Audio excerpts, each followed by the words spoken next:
It was a warm fall afternoon as we drove up the windy road. I was in the car with my colleagues, Steve and Ed, and it was our very first time to visit San Quentin Prison and Rehabilitation Center.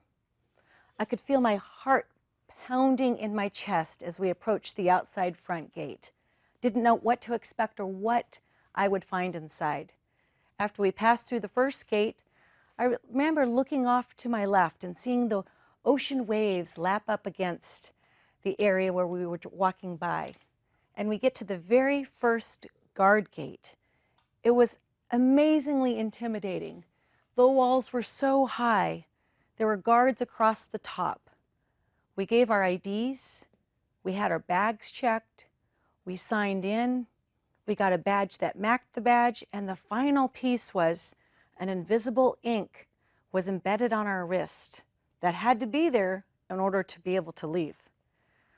Once we passed through that, there was sort of a closet area, another checkpoint with a plexiglass. You could see the security guard.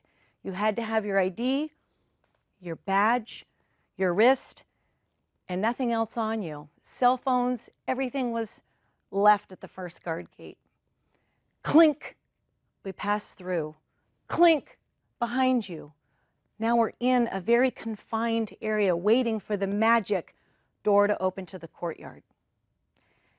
As we came into the courtyard, I was amazed at the manicured grass, the flowers, the trees, a palm tree. It felt like something maybe out of a hotel lobby. But as we rounded the corner, I could feel my heartbeat start to pick up. I wasn't sure what to expect, and then I saw it. Groups and groups and groups of various men in all different activities. There was a group exercising in the corner, a basketball pickup game going on, clustered here and there. There was an entire track. People were walking, jogging, some in shirts, some out of shirts, around this track. There was a baseball field. It was all so much going on, it was really hard to take it in. The inmates were dressed in a blue garb with printed letters and numbers at various stages all throughout. And I could feel the gaze, the intense gaze. What was she doing here? And I didn't really know what to expect. As we made our way through that courtyard, that sea of men, we came to yet one more guard gate. This in turn, I had to do the same thing with the ID, the magic wrist. We came through, and now 3 layers in, I was deep, deep into the bowels of San Quentin Prison. There were 5 inmates that had earned the right, had earned the privilege to be here for our inaugural Speechcraft project. This was a test pilot, if you will, that Toastmasters had coordinated with San Quentin because it's now a rehabilitation facility. So they're looking for people that want to give back, that want to contribute, and that want to offer things for the inmates to help them grow and get skills, perhaps when they are released. The first person I met was Kevin. Strong, powerful, a leader. He had a little bounce in his step. He had a white, tight cap on and a cross hanging down to here. He greeted me with a firm handshake.